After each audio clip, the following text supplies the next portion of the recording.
बिस्मिल्लाहिर्रहमानिर्रहीम। अस्सलाम वालेकुम नाज़रीन, मैं आसमा शिराजी। प्रोग्राम है फैसला आपका। कराची में मुत्तहिदा कौमी मूवमेंट ने आज फिर एक हड़ताल तादमे मर्ग भूख हड़ताल जो है उसका कैंप लगाया है एन प्रेस क्लब के बाहर। और मुत्तहिदा का ये कहना है कि जब तक उनके मुतालबात पूरे नहीं होंगे वो ये जो कैंप है उसके सामने भूख हड़ताली वो जारी रखेंगे। दूसरी तरफ सिंध की सियासत में काफी हलचल है।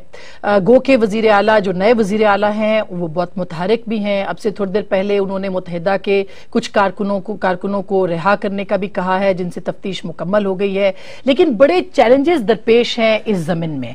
और कल डॉक्टर फारूक सत्तार साहब का बयान आया कि मुत्तहिदा को खत्म करने का मंसूबा बनाया जा रहा है।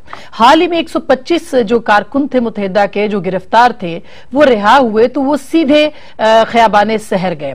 हमने जनाब मुस्तफा कमाल साहब से भी ये सवाल पूछा था कि ये क्यों ऐसा है कि लोग आपके पास आ रहे हैं, और उनका ये कहना था कि वो तौबा करके उनके पास आते हैं और उनकी पार्टी का हिस्सा बनते हैं। क्या अगर इस तनाजुर में देखा जाए तो ये तलवार मुत्तहिदा के सर पे लटकती नजर आती है कि उनकी पार्टी को किसी और पार्टी के अंदर कहीं जम करने की जो है वो कोशिश ना की जा रही हो, या उनकी तरफ से लोगों को बहका के दूसरी पार्टी के अंदर यानी पाक सरजमीन का हिस्सा न बना दिया जाए।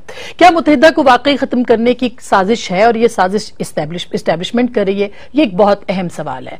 निसार मोराई साहब की JIT भी सामने आ चुकी है और उसमें उन्होंने बहुत से इंकशाफात किए हैं।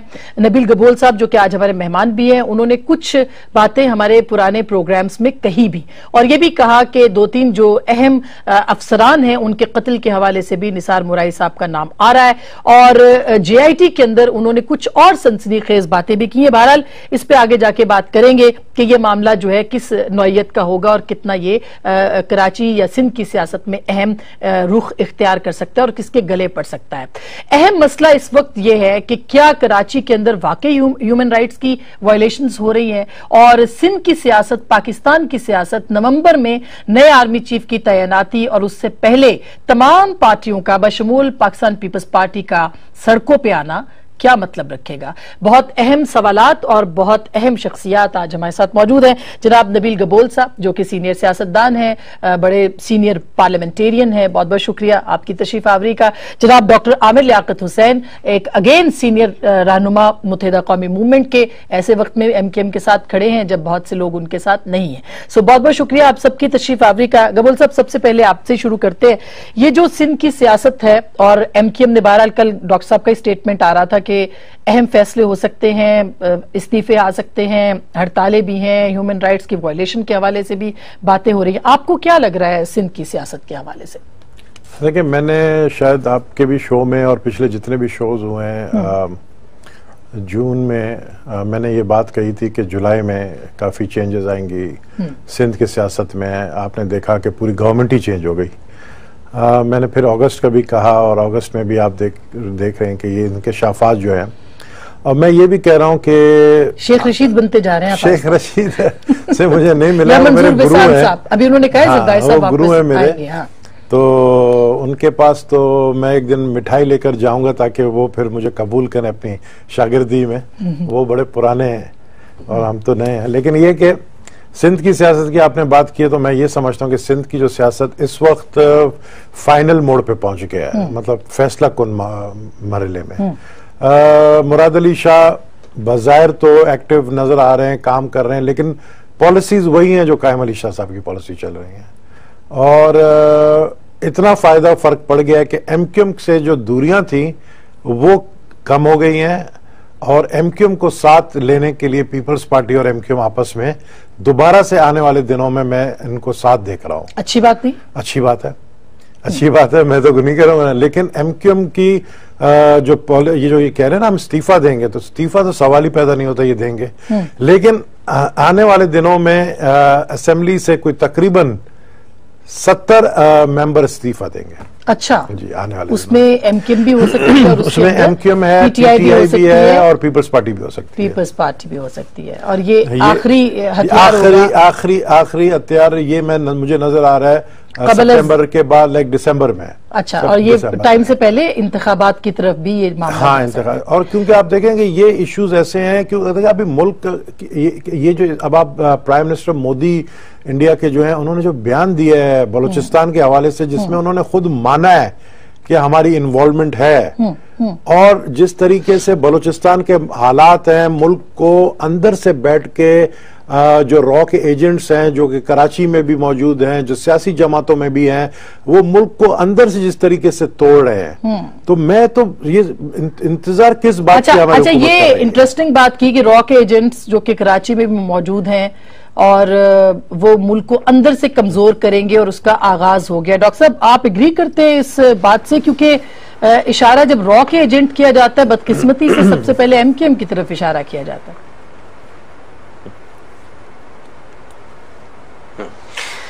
नहीं, बहुत शुक्रिया आसमा, बहुत अहम बातें ज़ाहिर नबील भाई ने भी की हैं।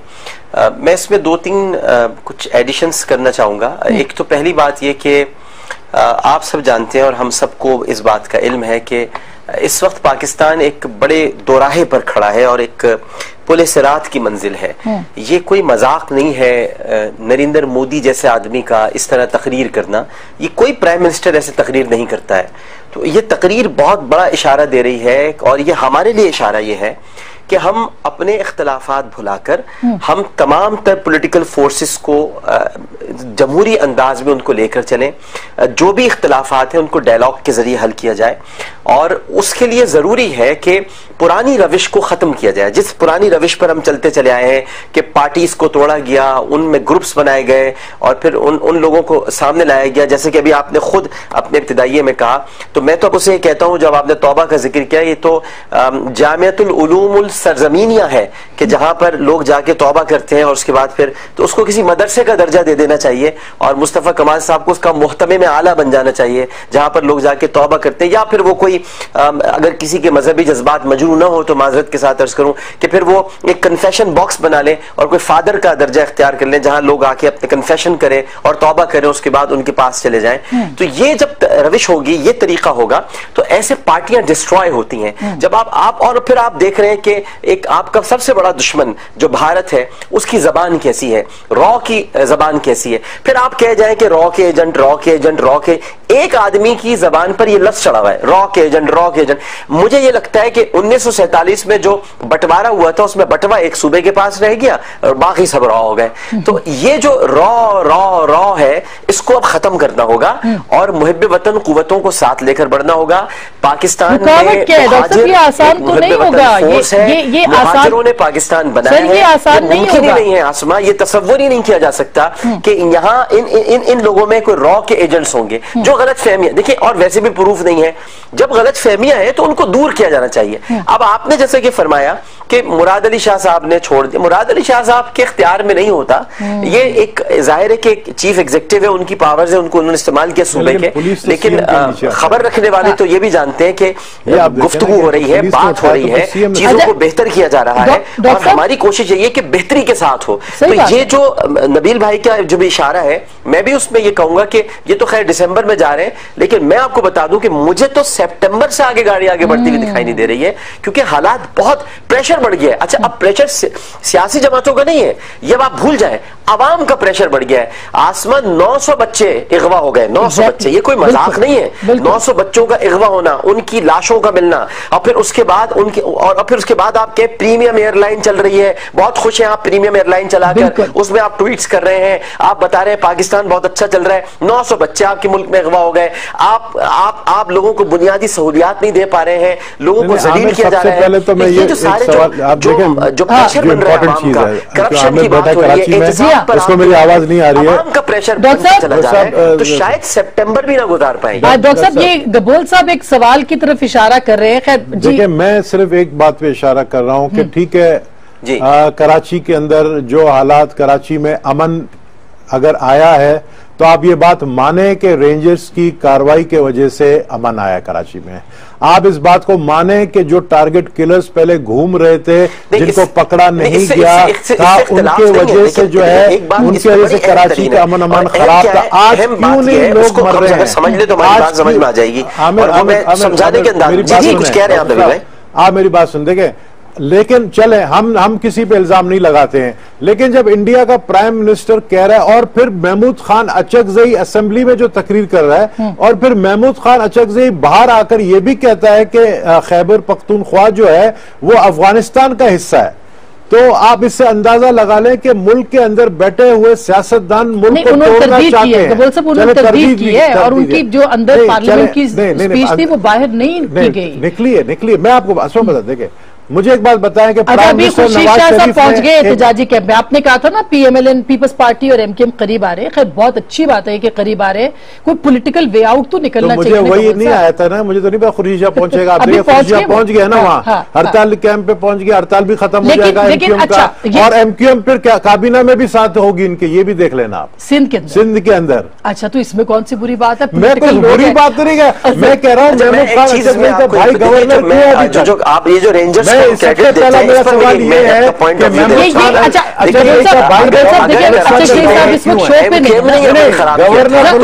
गवर्नर हैदराबाद में भी है, एमकेएम तो सक्खर में भी है, एमकेएम तो मीरपुर खास में भी है। कराची एक एथनिसिटी, यानी इसमें बहुत सारी कौमियतें हैं, और खुद नबील भाई जानते हैं कि लियारी के अंदर जो इंकिशाफात हुए हैं, खुद इनके साथ लियारी में जो सलूक जुल्फिकार मिर्जा ग्रुप वगैरह ने किया है, वहां पर भी जराइम पेशा अनासिर है, मुख्तलिफ किस्म के जराइम पेशा अनासिर पूरे शहर में, लेकिन आप सारा मलबा एमकेएम पर डाल देते हैं, ये सब एमकेएम ने किया। अगर एमकेएम ने किया है तो भाई हैदराबाद में भी कर ले एमकेएम, हैदराबाद में भी एमकेएम जीतती है। नहीं, यहां पर मुख्तलिफ माफियाज हैं, ग्रुप्स हैं जो ये काम करते, किराए के कातिल हैं, रॉ के एजेंट्स होंगे तो तालिबान भी हो सकते हैं। आगे तो रेंजर्स को जाने दिया ही नहीं जा रहा है, होगा मतलब उनके जो है कराची से आगे उनको इख्तियारात ही नहीं है, कार्रवाइयां हुई हैं, तो कहां से कार्रवाई करेंगे? आप बेगुनाह लोगों को छोड़ भी तो कहां रहे, ये भी तो देखिए। आप पकड़ते हैं, उसके बाद उनको छोड़ देते हैं पीएसपी के कोठे पर, तो वहां पर छोड़ने का क्या मतलब है? तो इसका मतलब बेगुनाह थे, आप उनको चाहते हैं पीएसपी में शामिल हो जाए। ये अवामिल भी तो देखने होंगे। ये सवाल अगर इस्टेब्लिशमेंट का रोल देखे, अगर हम इस्टेब्लिशमेंट का रोल इसके अंदर, जो कि कल डॉक्टर फारूक सत्तार साहब ने कहा भी है, नजर नहीं आ रहा इस वक्त। आप गबूल साहब, आपको नहीं लग रहा कि कराची के अंदर एक फैक्ट्री जो है वो लगाई जरूर जा रही है? मैं पीएसपी का नुमाइंदा नहीं हूं, मुस्तफा कमाल की तरफ से मैं नहीं बोलूंगा। अगर ऐसी बात अगर है तो देखें, जो ऑपरेशन है अक्रॉस द बोर्ड होना चाहिए, जिस तरह आमिर लियाकत ने कहा कि जराइम पेशा पूरे कराची में है। होगा? कुछ लोग तो बाहर चले गए, निसार मोराई ने जो कहा। बिल्कुल, मैं ये चीज देखे ना, ये जो हमारी स्टैब्लिशमेंट है या हमारी जो गवर्नमेंट है, अगर निसार मोराई एडमिनिस्ट्रेटर फिशरी था, उसको पकड़ा और उससे जेआईटी लिया है, तो फिर उससे पहले सईद बलोच को क्यों 40 दिन में जाने दिया? वो भी एडमिनिस्ट्रेटर था। इसका मतलब है वो भी एडमिनिस्ट्रेटर था, फिशरी का जो बत्ता देता था, तालिबान जो बत्ता देता था, जो उजैर बलोच का नॉमिनी था, जो उसके कहने पे वहां पर फिशरीज में एडमिनिस्ट्रेटर लगाए, उसको जाने क्यों दिया गया? इसी तरीके से जुल्फिकार मिर्जा की अगर जेआईटी रिपोर्ट में जिक्र है, नाम है, तो जुल्फिकार मिर्जा कहां है इस वक्त? वो आके अपने आप को क्लियर करे, जवाब दे।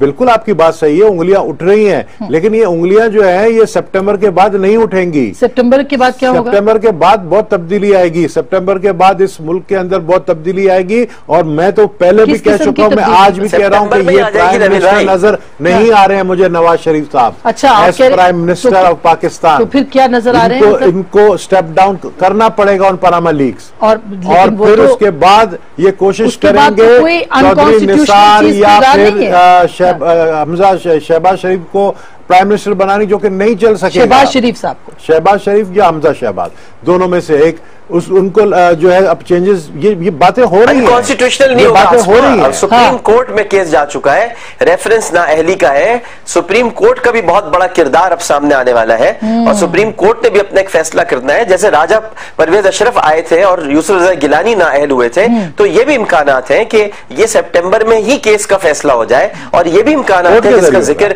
नबील भाई ने किया है, कि इस्तीफे इतनी बड़ी तादाद में हो जाए कि फिर असेंबली के बाकी रहने का भी जवाब ना हो, की तरफ जाना पड़े। आईनी पहलू है, कोई गैर आईनी पहलू नहीं होगा। बहुत है। अच्छा डॉक्टर साहब, ब्रेक से पहले मुझे ये बता दें कि क्या एमकेएम भी सितंबर में रोडों पे भी होगी और पार्लियामेंट से बाहर भी आएगी? क्या इस तरह का कोई चांस है सितंबर में?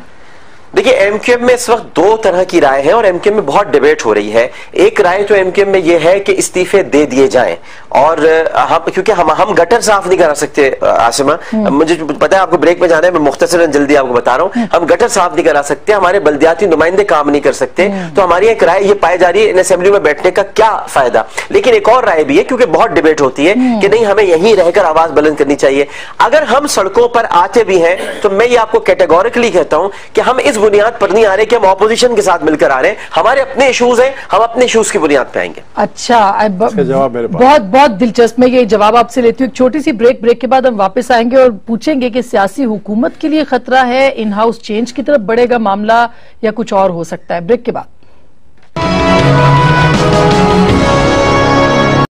वेलकम बैक नाज़रीन, एक दफा फिर आपको खुश आमदीद कहते हैं। गबोल साहब, सियासी जाहिर है कि आप दोनों, डॉक्टर साहब भी पार्लियामेंट से होके गए हैं और काफी पहले पार्लियामेंट में थे, वजीर भी रहे हैं और आप भी, आपको क्या लगता है सियासी हुकूमत के लिए खतरा मौजूद है या ऐसा कुछ? सियासी हुकूमत अब जो कहते हैं ना कि जमहूरियत को नुकसान हम पहुंचाने नहीं देंगे, जो लोग ये कहते थे कि हम जमहूरियत को बचाएंगे, अब वो खुद जमहूरियत को लपेटने के चक्कर में है। वो कैसे? वो इस तरीके से कि जो देखें, अब ये जो सड़कों पे आने वाली बात की है, अब ये सड़कों पर, अब ये जो एमक्यूएम कह रही है हम सड़कों पे नहीं आएंगे, हम अपने इश्यूज पर आएंगे, लेकिन आप देख लेना कि एमक्यूएम उसी सड़क पर आएगी जहां पर पीटीआई और पीपल्स पार्टी खड़ी होगी, उसी कंटेनर पे ये भी खड़े होंगे जहां पे पीपल्स पार्टी और पीटीआई और दूसरी जमातें खड़े होंगे, ताहिरुल कादरी साहब। तो मैं सबको सितंबर में बाहर रोड पे सड़क पे देख रहा हूँ। अच्छा, जो मुझे खतरनाक चीज नजर आ रही है, जब ये पहुंचेंगे धरना लेकर रायवंड, तो वहां पर जो मॉडल टाउन वाली जो इंसिडेंट हुई थी, वो इंसिडेंट खुदा ना ख्वास्ता ऐसी दोबारा ना हो जाए। और मॉडल टाउन वाले इंसिडेंट को लाइट नहीं ले। जब शहीद भुट्टो साहब की जो फांसी हुई थी, तो आप देखें ना, वो उनके ऊपर जो सेक्शन लगा हुआ था, वो सेक्शन ये था कि उन्होंने कहा कि उसको मार दो। इसी तरह से जेआईटी में निसार मोराई ने किस किस के नाम लिए कि फिलाने का मार, उस पे फांसी हुई उनको।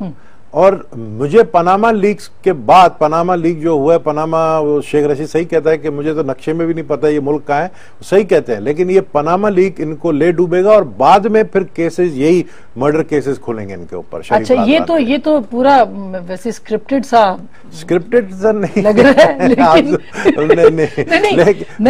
नहीं, आपकी जहानत की मैं हमेशा से कायल रही हूँ, ऐसी कोई बात नहीं है। मैं खुदा के लिए स्क्रिप्टेड बंदा ही नहीं हूँ, मैं स्क्रिप्टेड वाला होता तो कहीं और होता। डॉक्टर साहब, मैं आपको बताऊं, गबोल साहब की इन्फॉर्मेशन काफी सही होती है। मैंने जब मैं रिपोर्टिंग करती थी, 2 बड़ी खबरें इनकी वजह से ब्रेक की थी और वो सही खबरें थी।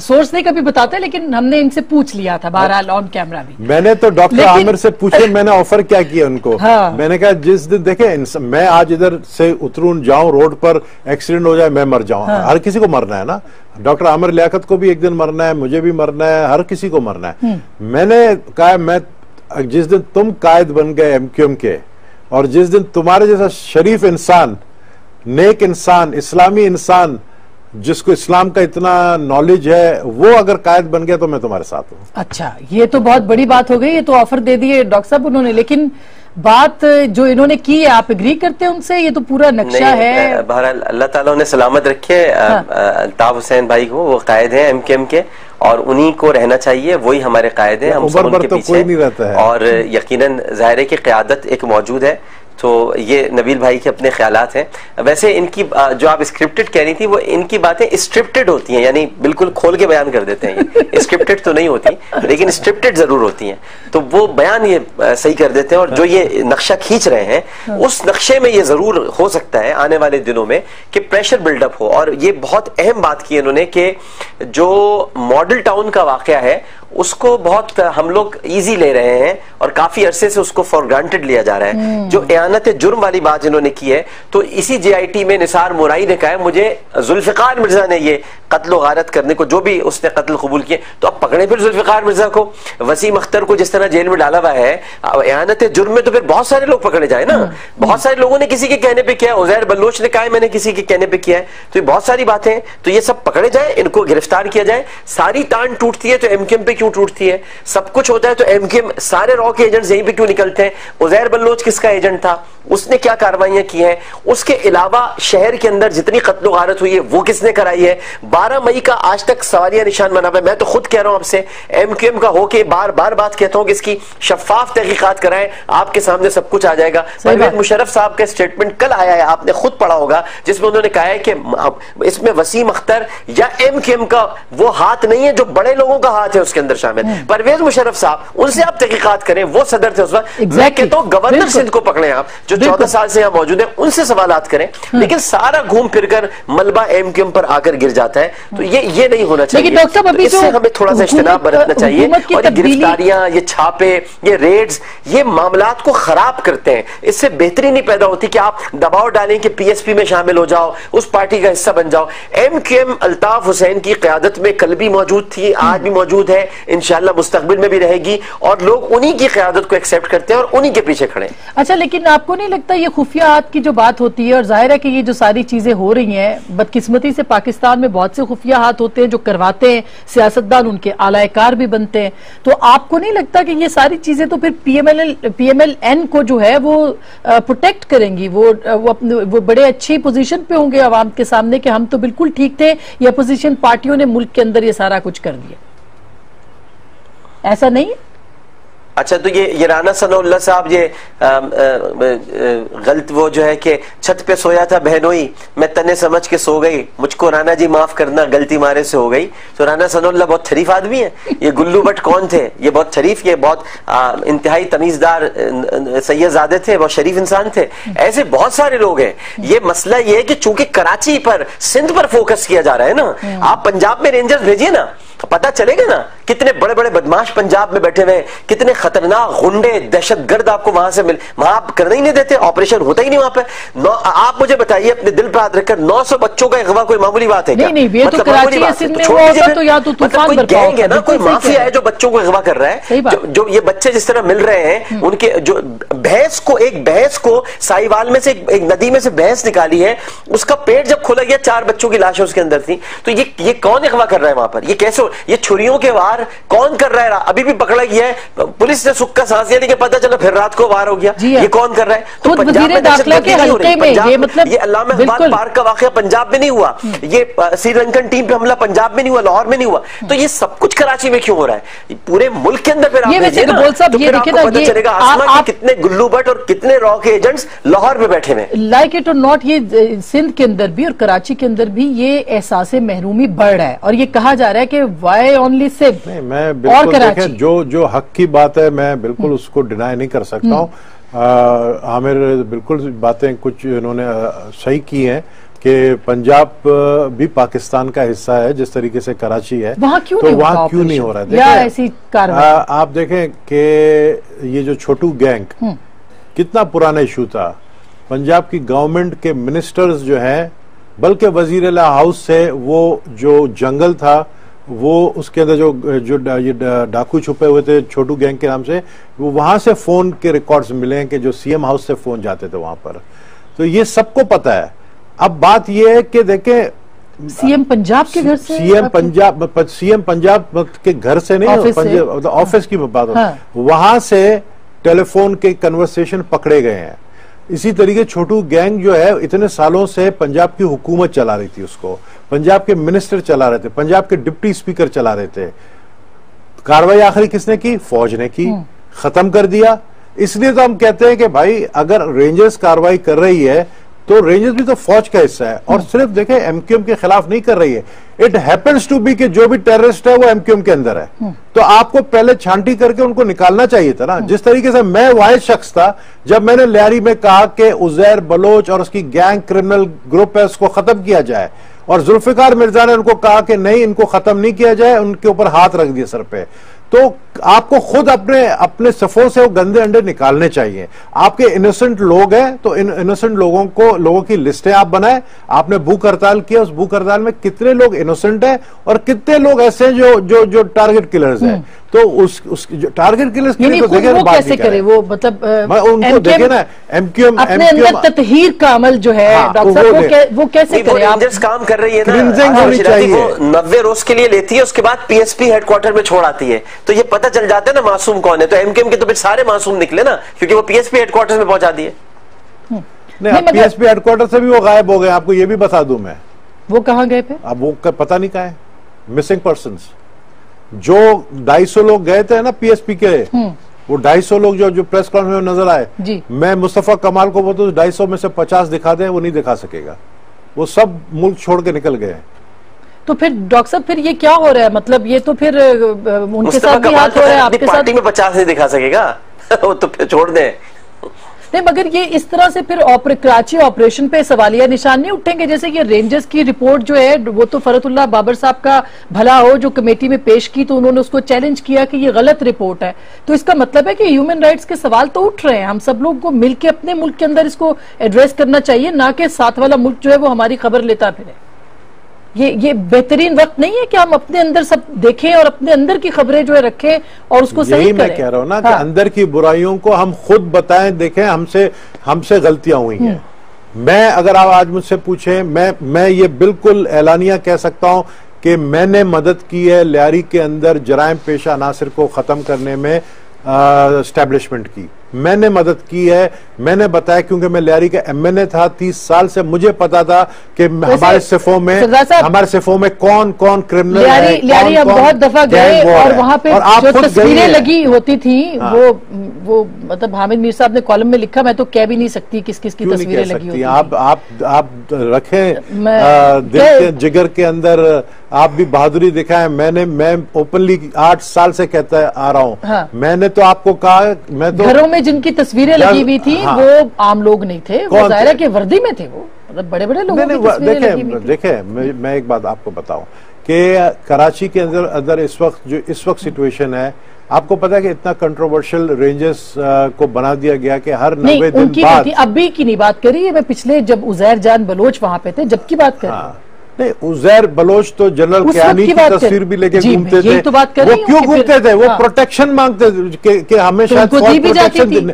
नहीं, क्या आपके ख्याल में जब छापे पड़ते थे अगर जनरल क्यानी की प्रोटेक्शन थी तो फिर उजैर बलोच जो है वो पकड़ा कैसे गया? आपको पता है प्रोटेक्शन थी, लेकिन ये था कि वो हमारे साथ वो इंटरव्यू दे रहे हैं और बाहर ऐलान हो रहा है। आपको पता है उजैर बलोच को रिहा कर दिया था दुबई जेल से? आपको ये बात पता है? जब अरेस्ट हुआ अभी जब अरेस्ट हुआ या एक साल पहले, तो दुबई जेल से बहुत तगड़ा सोर्स गया उसको रिलीज करने के लिए और उसको रिलीज कर दिया गया। वो पॉलिटिकल अच्छा। और ईरान से, क्योंकि वो ईरान की एजेंसी के लिए काम करता था, ईरान से भी जो है बहुत ज्यादा प्रेशर थी कि उजैर बलोच को रिहा किया, क्योंकि ईरान के इंटेलिजेंस के लिए काम करता था वो। उसको 2 दिन के लिए रिहा कर दिया गया था। ये तो हम सलाम पेश करते हैं हमारी स्टैब्लिशमेंट को।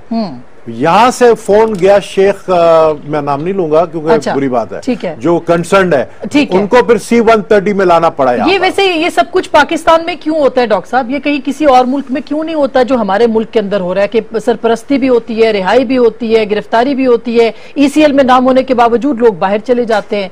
ये हमारे मुल्क में क्यों होता है? नहीं, आप जिस दौर की बात कर रही हैं उसमें तो ये एक्सेप्ट करना चाहिए कि भरपूर सपोर्ट हासिल थी, जिन साहब का आपने जिक्र किया, जिनका नाम लिया है, और वो सपोर्ट थी। वो सपोर्ट आज नहीं होती तो वो उन साहब के भाई को भी ना पकड़ा जाता और उनके भी बहुत सारे करतूत सामने नहीं आते। तो ये तो हुआ है ना कि फिर गलतियां सिर्फ इधर तो नहीं हुई ना, गलतियां फिर दूसरी जानिब भी हुई है ना, वो भी तो अपनी गलतियां एक्सेप्ट करें, उनको भी तो एक्सेप्ट करनी चाहिए कि उस तरफ से गलतियां की गई हैं और उन गलतियों का खुमियाजा पूरी पूरी कौम भुगत रही है। अब अगर आज कोई दौर अच्छा है, मैंने शुरू में यही अर्ज किया था जो अब आप सब लोग बात कर रहे हैं, मैंने यही कहा था कि मोदी की तकरीर को आपको समझना होगा, इतनी घटिया जबान उस आदमी ने इस्तेमाल की है। तो अब हमारे अंदर की जो फोर्सेज हैं उन सबको बैठना होगा, अपने मुल्क के लिए सोचना होगा। हम कब तक आपस में लड़ते रहेंगे, कब तक अपने ही लोगों को रॉ का एजेंट कहते रहेंगे, कब तक अपने ही लोगों को गैर मुल्की बनाते रहेंगे, कब तक अपने शहरियों पर छापे मारते रहेंगे, उनको रुसवा करते रहेंगे। भारत हमारे मुंह पर खड़ा हुआ है, वो हमारे ताल्लुकात खराब कर रहा है, ईरान से हमारे ताल्लुकात खराब कर रहा है, अफगानिस्तान से खराब कर रहा है। तो हम सबको बैठकर एक स्ट्रेटेजी बनानी चाहिए कि अपने लोगों को साथ मिलाएं। जब कौम साथ खड़ी होती है तो फिर जंगें जीती जाती हैं। यही बात मैं शुरू से कर रहा हूं कि जहां पर भी मनफी अनासिर, नेगेटिव एलिमेंट्स हर जगह पर होते हैं। ये जरूरी नहीं है कि एमक्यूएम फरिश्तों की जमात हो, मुमकिन ही नहीं है, सवाल ही पैदा नहीं होता। इसी तरह पीपल्स पार्टी भी फरिश्तों की जमात नहीं है, मुस्लिम लीग नून भी नहीं है, कोई फरिश्ता नहीं है। फरिश्ते जो कहलाते थे वो भी फरिश्ते नहीं है। आसमा समझ ले मेरी बात, फरिश्ते जो फरिश्ते कहलाते थे वो भी फरिश्ते नहीं है। तो जब कोई फरिश्ता नहीं है तो फिर हम सबको बैठकर ये सोचना चाहिए हम सब इंसान हैं, जहां जहां गलत है दुरुस्त करें। फरिश्ते से मुझे याद है कि ये फरिश्ता बनकर शो में इज्तिमाई तौर पर डायलॉग करें, बात करें, जाहिर शाह वाले जैसा एंजल। हाँ नहीं मैं बड़ी सीरियस आज 18 अगस्त इस पे बात करती हूँ। रशीद गोडियल के ऊपर हमला एग्जैक्टली ये मैं 18 अगस्त को बिल्कुल इस पे और बात किसने किया था वो मैं बताऊंगा। रशीद गोडियल साहब का शिकवा आज भी मौजूद है, ऑन एयर भी हो चुका है कि उनके अभी तक हमलावर गिरफ्तार नहीं हुए। वो क्यों गिरफ्तार नहीं हो सके? और 1 साल हो गया, वो MNA पार्लियामेंटेरियन कोई आम आदमी नहीं है। 6 लाख का हल्का होता है जिसमें अवाम का वो नुमाइंदा होता है और 6 गोलियां उनको लगी, उनका कोई इंसाफ नहीं मिल सका। 18 अगस्त की एक और भी सिग्निफिकेंस है, ब्रेक के बाद उस पर बात करेंगे, हमारे साथ रहिएगा। वेलकम बैक नाजरीन, एक दफा फिर आपको खुशामदीद कहते हैं और 18 अगस्त की सिग्निफिकेंस का भी बताया। गबोल साहब ने रशीद गोडियल साहब पे आज के दिन हमला हुआ था और काफी 6 गोलियां लगी, अल्लाह ताला ने उनको जिंदगी दी। अभी तक उनके जो उन पे हमला आवर थे वो अभी तक गिरफ्तार नहीं हो सके। ये तो देखिए मतलब कुछ भी हो, एक पार्लियामेंटेरियन का इस्तेहकाक एक इंसान, हर इंसान का होता है, लेकिन नहीं मिला। लेकिन ना जब रशीद गोडियल पे हमला हुआ, बल्कि हमले से पहले मैंने रशीद गोडियल को कहा था आप अपना ख्याल करें क्योंकि आपके अपने आपके पीछे पड़े हैं। तो रशीद गोडियल आपके अपने से मुराद अपनी पार्टी के लोग एमक्यूएम। हाँ, मैंने ये बात कही थी रशीद गोडियल को। और देखें एमक्यूएम में क्या है, एमक्यूएम में 3-4 ग्रुप्स है। एक ग्रुप है अगर वो डॉक्टर आमिर लियाकत को पसंद नहीं करता है तो दूसरा पसंद करता है। एक ग्रुप है जो कि मेरे पीछे भी पड़ी थी। आपको पता है मैंने एमक्यूएम क्यों छोड़ी? क्योंकि एमक्यूएम के अंदर से मुझे किसी राब्ता कमेटी के शख्स ने ये बात लीक की कि तुम्हारी जो है सुपारी दी गई है किसी को। मैं ये आज आपके प्रोग्राम में बता रहा हूँ, सुपारी आपको मारने की दे दी गई कमेटी के एक शख्स ने, और उसने इशारतन मुझे यूं इशारा किया कि तुम्हारा वो आ गया है। फिर मैंने उसको बाहर ले जाकर पकड़ा, वो उधर बात करते हुए घबरा रहा था। मैं उसका नाम नहीं लूंगा, वो आज भी है वहां पर। और उसको फिर मैं कोने में ले, और उसने मुझे कहा कि आप बिल्कुल होशियार रहें, 90 क्यों मुझे रोज बुलाया जा रहा था। मैंने इस्तीफा इसलिए दिया, मुझे रोज 90 बुलाया जा रहा, जबकि मैंने एमक्यूएम ज्वाइन की थी इस शर्त पे कि मैं दूसरे MNS की तरह काम नहीं करूंगा। मुझे जब जरूरत पड़ेगी मैं समझूंगा कि मुझे आना है, मैं आऊंगा, नहीं तो मैं नहीं आऊंगा। लेकिन जब ये बात लीक हुई तो मैंने आना जाना बंद कर दिया था, जिसकी वजह से मेरी नाराजगी वहां पर शुरू हुई कुछ लोगों के साथ। तो आपने गोडियल साहब को बता दिया कि मैंने गोडियल साहब को बताया, और गोडियल साहब से आज आप पूछ रहे जो कि वो नहीं बताएंगे। वो कराची क्यों नहीं जाते हैं, वो इस्लामाबाद क्यों रहते हैं, वो अमेरिका जाते हैं कराची से। गोडियल साहब तो नहीं बोलते कुछ, वो तो नहीं बोलेंगे। वो बड़ी अल्लाह ने उसको जिंदगी दी है, लेकिन रशीद गोडियल को पता है किसने उसके ऊपर गोली चलाई है। डॉक्टर साहब ये तो बड़े संगीन इल्जामात है, मतलब गोडियल साहब तो एक बहुत ही नफीस आदमी, शरीफ आदमी है। इल्जामात का तो कोई सर पैर नहीं होता है। पहली बात तो ये कि मैं भी 10 साल से कराची में ही रहा, एमक्यूएम छोड़ने के बाद भी कराची में रहा। मुझ पर तो कोई हमला न मेरी न्यूयॉर्क से है ये बात ह्यूस्टन से वहां पर आते हैं, 2-4 रोज 5 रोज हफ्ता रुकते हैं, उसके बाद वापस चले जाते हैं। अपने ऑपरेशन के लिए गए हैं। सही बात है कराची नहीं आ रहे, आपको नजर आएंगे वो। ये भी आप देख लीजिएगा कि नजर आएंगे आपको। हाँ बिल्कुल, लेकिन अभी जैसे कह रहे हैं कि आपको भी खतरा है, तो वो तो खतरा बहुत सारी अहम शख्सियात को है, उनके मेरे ख्याल है कि मैं उनसे पूछ रहा हूं कि भाई आपको खतरा है या नहीं है? तो हर मुझे जो खतरा है ना, मुझे तो सीधे आपको थ्रेट मिली है नहीं मिली है? मेरे लिए तो आपको थ्रेट मिली है नहीं मिली? डॉक्टर आमिर आपसे तो क्या उनको एमके में पहला सवाल दे, फिर दूसरा। उस खतरे का मैं क्या करूं? मुझे तो सिक्योरिटी तक आज तक नहीं दी गई है, तो मगर मैं जो कराची में मौजूद हूँ, मेरे पास तो कोई साथ भी नहीं चलता है, मैं क्या करूं फिर? सही बात है। ये देखिए बातें बहुत होती हैं, किसी ने कह दिया होगा नबील भाई को कि भाई ऐसा होने वाला है, सुपारी आपको सुपारी की बात की या सुपारी की बात की, कुछ और सुपारी समझाओगे, आपके लिए सुपारी दे दी तो ये कुछ और सुपारी समझो। अच्छा चले, इस बार मेरा ख्याल है कि बहरहाल एक पार्लियामेंटेरियन को इंसाफ मिलना चाहिए, एक आम आदमी को तो मिलना ही चाहिए, लेकिन सबको मिलना चाहिए, उनको भी मिलना चाहिए। लेकिन डॉक्टर साहब, अब असल सवाल यह है कि क्या होगा, मतलब पाकिस्तान, आपने जिन चैलेंजेस का, पाकिस्तान को दरपेश चैलेंजेस का बात की है, गबोल साहब ने बात की है, उसमें अगर सियासी इतनी ज्यादा वो होगी, डिफरेंसेस होंगे, नफरत होगी और सड़कों पे लोग निकल आएंगे, तो फिर पाकिस्तान किस तरह से अंदर से मजबूत होगा सर? देखिए, पाकिस्तान सबसे पहले तो इस हुकूमत को नहीं रहना चाहिए। ये इस वक्त जो मौजूदा हुकूमत है, इसने किसी से कोई बात नहीं की। इनके अंदर ईगो बहुत है, बहुत ज्यादा इनके अंदर अनानियत है, ये किसी से बात नहीं करना चाहते, जिसको कहते हैं गर्दन में सरी आ जाना। ये बिल्कुल इनका, देखिए हुकूमतें वो होती हैं, मैं फिर हालांकि मुझे ये बात अजीब सी लगेगी आपको सुनने में, लेकिन आसिफ अली जरदारी साहब की जो 5 साल का दौर रहा है, उसमें एटलीस्ट मुकालमा तो होता था ना, गुफ्तगू जैसा भी दौर था, बट वो पॉलिटिकल दौर था। 5 साल तो पूरे हुए ना, गुफ्तगू तो होती थी, तो किसी से बात नहीं करना चाहते।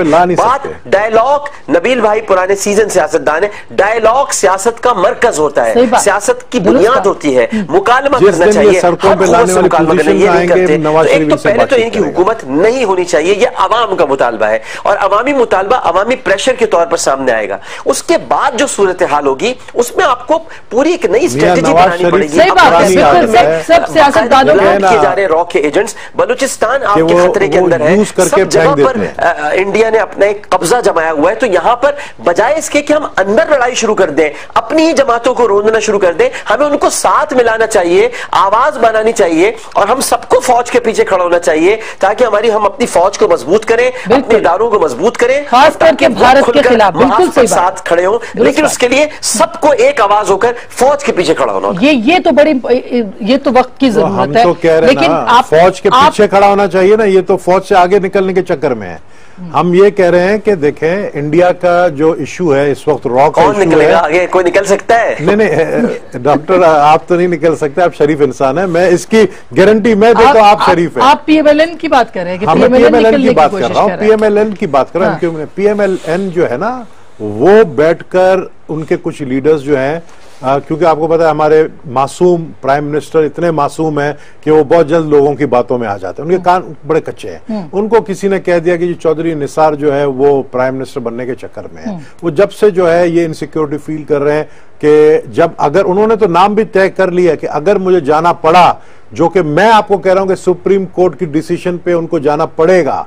आप डिसीजन को पहले कैसे? इसलिए कि देखें, डिसीजन सामने पड़ा है, आर्टिकल 62N के तहत अगर मैं अपने बच्चों का एसेट्स डिक्लेयर नहीं करूंगा तो मैं तो वैसे डीसी अच्छा, तो ये जो पॉलिटिकल हलचल है, नहीं की है, ये सियासी, तो ये भी तो मुल्क को कमजोर करेगा ना। मुल्क को इंशाल्लाह कोई कमजोर नहीं कर सकेगा। ये सिर्फ ये 3-4 महीने बड़े क्रूशल है, ठीक है। ये कैसे कमजोर कोशिश करने दें इनको, राजा परवेज साहब भी तो आगे थे, कमजोर कहाँ हुआ था? जमहूरियत चलती रही तो क्या हुआ? अगर लोग हैं, कोई बात ये वक्त भी आ गया, पार्टी थी ना, ये पीएमएलएन है सर।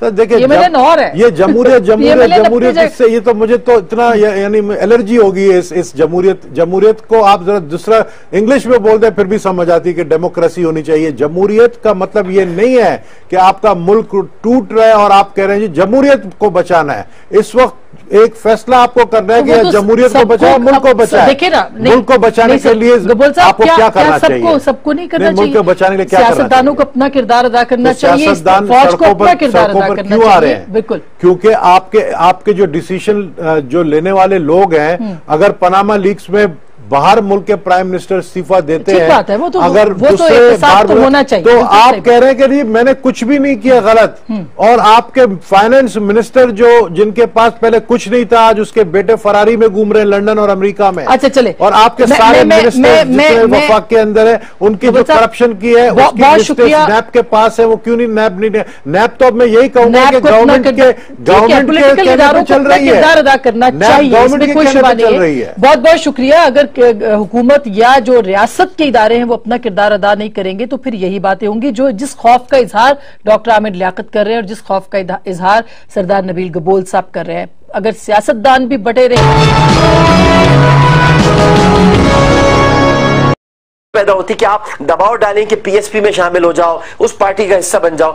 एमक्यूएम अल्ताफ हुसैन की क़यादत में कल भी मौजूद थी, आज भी मौजूद है, इंशाल्लाह मुस्तकबिल में भी रहेगी, और लोग उन्हीं की क़यादत को एक्सेप्ट करते हैं और उन्हीं के पीछे खड़े हैं। अच्छा, लेकिन आपको नहीं लगता ये खुफिया हाथ की जो बात होती है, और जाहिर है कि ये जो सारी चीजें हो रही हैं, बदकिस्मती से पाकिस्तान में बहुत से खुफिया हाथ होते हैं जो करवाते हैं, सियासतदान उनके आलाकार भी बनते हैं, तो आपको नहीं लगता कि ये सारी चीजें तो फिर PMLN को जो है वो प्रोटेक्ट करेंगी, वो बड़े अच्छी पोजीशन पे होंगे अवाम के सामने कि हम तो बिल्कुल ठीक थे, ये अपोजिशन पार्टियों ने मुल्क के अंदर ये सारा कुछ कर दिया, ऐसा नहीं है? अच्छा, तो ये राना सनाउल्लाह साहब ये गलत वो जो है कि छत पे सोया था बहनोई, मैं तने समझ के सो गई, मुझको राना जी माफ करना गलती मारे से हो गई। तो राना सनाउल्लाह बहुत शरीफ आदमी है। ये गुल्लू भट्ट कौन थे? ये बहुत शरीफ, ये बहुत इंतहाई तमीजदार सैयदजादे थे, बहुत शरीफ इंसान थे। ऐसे बहुत सारे लोग हैं। ये मसला ये है कि चूंकि कराची पर, सिंध पर फोकस किया जा रहा है ना, आप पंजाब में रेंजर्स भेजिए ना, तो पता चलेगा ना कितने बड़े बड़े बदमाश पंजाब में बैठे हुए, कितने खतरनाक गुंडे दहशतगर्द आपको वहां से मिले। वहां आप करने ही नहीं देते, ऑपरेशन होता ही नहीं वहां पे। आप मुझे बताइए अपने दिल पर हाथ रखकर, 900 बच्चों का अगवा कोई मामूली बात है क्या? नहीं, ये तो कराची या सिंध में हुआ होगा, तो या तो तूफान कोई गैंग है ना, कोई माफिया है जो बच्चों को अगवा कर रहा है। जो ये बच्चे जिस तरह मिल रहे हैं, उनके जो एक भैंस को साहिवाल में से एक नदी में से भैंस निकाली है, उसका पेट जब खोला गया 4 बच्चों की लाशें उसके अंदर थी। तो ये कौन अगवा कर रहा है वहां पर? ये कैसे, ये छुरियों के वार कौन कर रहा है? अभी भी पकड़ा गया है, पुलिस ने सुक्का सांस लिया, लेकिन पता चला फिर रात को वार हो गया। ये कौन कर रहा है? तो पंजाब में दहशतगर्दी नहीं हो रही। मतलब ये अल्लामा इकबाल पार्क का वाकया पंजाब में नहीं हुआ, ये श्रीलंकन टीम पे हमला पंजाब में नहीं हुआ, लाहौर में नहीं हुआ, तो ये सब कुछ कराची में क्यों हो रहा है? पूरे मुल्क के अंदर फिर आप देखिए ना, तो फिर आपको पता चलेगा आसमा के कितने गुल्लू भट्ट और कितने रॉ के एजेंट्स लाहौर में बैठे हुए। लाइक इट और नॉट, ये सिंध के अंदर भी और कराची के अंदर भी ये एहसास महरूमी बढ़ रहा है, और ये कहा जा रहा है कि वाई ओनली से नहीं, मैं बिल्कुल देखें जो हक की बात है मैं बिल्कुल उसको डिनाई नहीं कर सकता हूँ। आमिर बिल्कुल बातें कुछ इन्होंने सही की हैं कि पंजाब भी पाकिस्तान का हिस्सा है, जिस तरीके से कराची है, वहाँ क्यों नहीं हो रहा है? ऐसी कार्रवाई आप देखें कि ये जो छोटू गैंग कितना पुराना इशू था। पंजाब की गवर्नमेंट के मिनिस्टर्स जो हैं, बल्कि वजीर आला हाउस से वो जो जंगल था, वो उसके अंदर जो ये डाकू छुपे हुए थे छोटू गैंग के नाम से, वो वहां से फोन के रिकॉर्ड्स मिले हैं कि जो सीएम हाउस से फोन जाते थे वहां पर। तो ये सबको पता है। अब बात ये है कि देखें, सीएम पंजाब के घर से, सीएम पंजाब के घर से नहीं, ऑफिस की बात, वहां से टेलीफोन के कन्वर्सेशन पकड़े गए हैं। इसी तरीके छोटू गैंग जो है इतने सालों से पंजाब की हुकूमत चला रही थी, उसको पंजाब के मिनिस्टर चला रहे थे, पंजाब के डिप्टी स्पीकर चला रहे थे। कार्रवाई आखिरी किसने की? फौज ने की, खत्म कर दिया। इसलिए तो हम कहते हैं कि भाई अगर रेंजर्स कार्रवाई कर रही है तो रेंजर्स भी तो फौज का हिस्सा है, और सिर्फ देखें एमक्यूएम के खिलाफ नहीं कर रही है। इट हैपेंस टू बी कि जो भी टेररिस्ट है वो एमक्यूएम के अंदर है, तो आपको पहले छांटी करके उनको निकालना चाहिए था ना। जिस तरीके से मैं वाहिद शख्स था जब मैंने लियारी में कहा कि उजैर बलोच और उसकी गैंग क्रिमिनल ग्रुप है, उसको खत्म किया जाए, और जुल्फिकार मिर्जा ने उनको कहा कि नहीं, इनको खत्म नहीं किया जाए, उनके ऊपर हाथ रख दिए सर पे। तो आपको खुद अपने सफों से वो गंदे अंडे निकालने चाहिए। आपके इनोसेंट लोग हैं तो इन इनोसेंट लोगों की लिस्टें आप बनाए। आपने भूख हड़ताल किया, उस भूख हड़ताल में कितने लोग इनोसेंट हैं और कितने लोग ऐसे हैं जो टारगेट किलर्स हैं। तो उस जो टारगेट किलर्स के लिए तो देखे वो कैसे करे, वो मतलब उनको देखे ना, एमक्यूएम अपने अंदर ततहीर का अमल जो है डॉक्टर साहब वो कैसे करे? आप काम कर रही है ना, वो 90 रोज के लिए लेती है, उसके बाद पीएसपी हेडक्वार्टर में छोड़ आती है, तो ये पता चल जाता है ना मासूम कौन है। तो एमक्यूएम के तो फिर सारे मासूम निकले ना, क्योंकि वो पीएसपी हेडक्वार्टर में पहुंचा दिए। नहीं, पीएसपी हेडक्वार्टर से भी वो गायब हो गए, आपको ये भी बता दूं मैं। वो कहां गए थे? अब वो पता नहीं कहां है, मिसिंग पर्सन्स। जो 250 लोग गए थे ना पीएसपी के, वो 250 लोग जो प्रेस कॉन्फ्रेंस में नजर आए, मैं मुस्तफा कमाल को बोलता हूं 250 में से 50 दिखा दे, वो नहीं दिखा सकेगा, वो सब मुल्क छोड़ के निकल गए। तो फिर डॉक्टर साहब फिर ये क्या हो रहा है? मतलब ये तो फिर उनके साथ भी हाथ हो रहा है, आपके साथ पार्टी में 50 नहीं दिखा सकेगा वो तो फिर छोड़ दे। नहीं, मगर ये इस तरह से फिर कराची ऑपरेशन पे सवालिया निशान नहीं उठेंगे? जैसे ये रेंजर्स की रिपोर्ट जो है वो तो फरतुल्लाह बाबर साहब का भला हो जो कमेटी में पेश की, तो उन्होंने उसको चैलेंज किया कि ये गलत रिपोर्ट है। तो इसका मतलब है कि ह्यूमन राइट्स के सवाल तो उठ रहे हैं। हम सब लोग को मिलकर अपने मुल्क के अंदर इसको एड्रेस करना चाहिए, ना कि साथ वाला मुल्क जो है वो हमारी खबर लेता फिरे। ये बेहतरीन वक्त नहीं है कि हम अपने अंदर सब देखें और अपने अंदर की खबरें जो है रखें और उसको सही करें? मैं कह रहा हूं ना कि अंदर की बुराइयों को हम खुद बताएं, देखें हमसे गलतियां हुई हैं। मैं अगर आप आज मुझसे पूछें, मैं ये बिल्कुल एलानिया कह सकता हूं कि मैंने मदद की है लियारी के अंदर जराइम पेशा अनासिर को खत्म करने में, एस्टैब्लिशमेंट की मैंने मदद की है। मैंने बताया क्योंकि मैं लियारी का एमएनए था 30 साल से, मुझे पता था कि हमारे सिफों में कौन कौन क्रिमिनल है। लियारी हम बहुत दफा गए और वहां पे जो तस्वीरें लगी होती थी, वो मतलब हामिद मीर साहब ने कॉलम में लिखा, मैं तो कह भी नहीं सकती किस किस की तस्वीरें लगी होती। आप रखें दिल के जिगर के अंदर, आप भी बहादुरी दिखाएं। मैं ओपनली 8 साल से कहता आ रहा हूं, मैंने तो आपको कहा, मैं तो घरों में जिनकी तस्वीरें लगी हुई थी वो आम लोग नहीं थे, वो ज़ाहिर के वर्दी में थे, वो मतलब बड़े बड़े लोगों की तस्वीरें लगी हुई थी। देखें मैं एक बात आपको बताऊं कि कराची के अंदर इस वक्त सिचुएशन है, आपको पता है कि इतना कंट्रोवर्शियल रेंजर्स को बना दिया गया कि हर 90 दिन बाद, अभी की नहीं बात करी, मैं पिछले जब उजैर जान बलोच वहां पे थे जब की बात कर रही हूं। नहीं, उजैर बलोच तो जनरल कियानी की तस्वीर भी लेके घूमते थे। तो बात वो क्यों घूमते थे? वो प्रोटेक्शन मांगते थे कि हमें शायद प्रोटेक्शन। नहीं, क्या आपके ख्याल में जब छापे पड़ते थे अगर जनरल कियानी की प्रोटेक्शन थी तो फिर उजैर बलोच जो है वो पकड़ा कैसे गया? आपको पता है प्रोटेक्शन थी, लेकिन ये था कि वो हमारे साथ वो इंटरव्यू दे रहे हैं और बाहर ऐलान हो रहा है। आपको पता है उजैर बलोच को रिहा कर दिया था दुबई जेल से, आपको ये बात पता है? जब अरेस्ट हुआ अभी जब अरेस्ट हुआ या एक साल पहले, तो दुबई जेल से बहुत तगड़ा सोर्स गया उसको रिलीज करने के लिए और उसको रिलीज कर दिया गया। वो पॉलिटिकल अच्छा। और ईरान से, क्योंकि वो ईरान की एजेंसी के लिए काम करता था, ईरान से भी जो है बहुत ज्यादा प्रेशर थी कि उजैर बलोच को रिहा किया, क्योंकि ईरान के इंटेलिजेंस के लिए काम करता था वो, उसको 2 दिन के लिए रिहा कर दिया गया था। ये तो हम सलाम पेश करते हैं हमारी इस्टेब्लिशमेंट को। यहां से फोन गया शेख, मैं नाम नहीं लूंगा क्योंकि बुरी बात है, ठीक है, जो कंसर्न्ड है, उनको फिर C-130 में लाना पड़ा। ये वैसे ये सब कुछ पाकिस्तान में क्यों होता है डॉक्टर साहब? ये कहीं किसी और मुल्क में क्यों नहीं होता जो हमारे मुल्क के अंदर हो रहा है कि सरपरस्ती भी होती है, रिहाई भी होती है, गिरफ्तारी भी होती है, ECL में नाम होने के बावजूद लोग बाहर चले जाते हैं, ये हमारे मुल्क में क्यों होता है? नहीं, आप जिस दौर की बात कर रही हैं उसमें तो ये एक्सेप्ट करना चाहिए कि भरपूर सपोर्ट हासिल थी। जिन साहब का आपने जिक्र किया, जिनका नाम लिया है, और वो सपोर्ट थी, वो सपोर्ट आज नहीं होती तो वो उन साहब के भाई को भी ना पकड़ा जाता और उनके भी बहुत सारे करतूत सामने नहीं आते। तो ये तो हुआ है ना कि फिर गलतियां सिर्फ इधर तो नहीं हुई ना, गलतियां फिर दूसरी जानिब भी हुई है ना, वो भी तो अपनी गलतियां एक्सेप्ट करें, उनको भी तो एक्सेप्ट करनी चाहिए कि उस तरफ से गलतियां की गई हैं और उन गलतियों का खुमियाजा पूरी कौम भुगत रही है। अब अगर आज कोई दौर अच्छा है, मैंने शुरू में यही अर्ज किया था जो अब आप सब लोग बात कर रहे हैं, मैंने यही कहा था कि मोदी की तकरीर को आपको समझना होगा, इतनी घटिया जबान उस आदमी ने इस्तेमाल की है।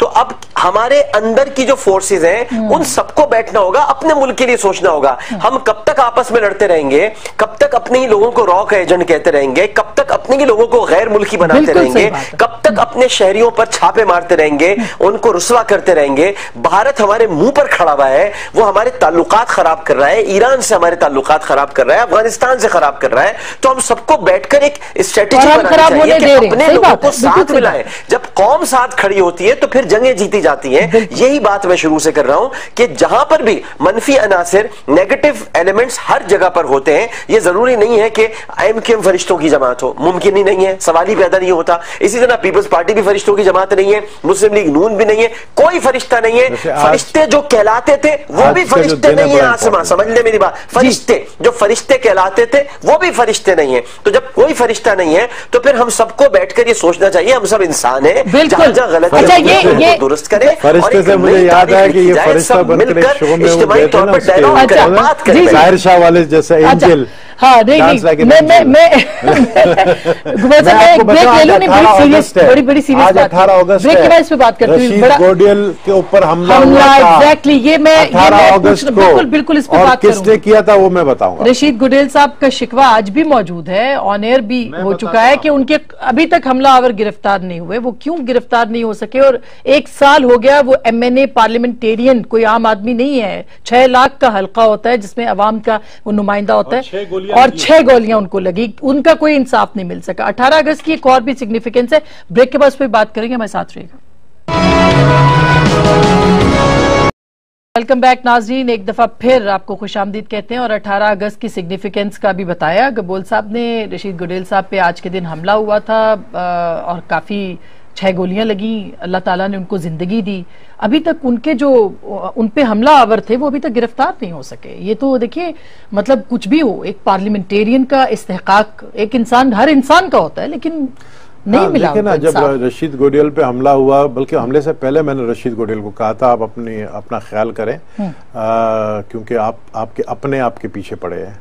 तो रशीद गोडियल, आपके अपने से मुराद अपनी पार्टी के लोग, एमक्यूएम। हाँ, मैंने ये बात कही थी रशीद गोडियल को। और देखें एमक्यूएम में क्या है, एमक्यूएम में 3-4 ग्रुप्स है।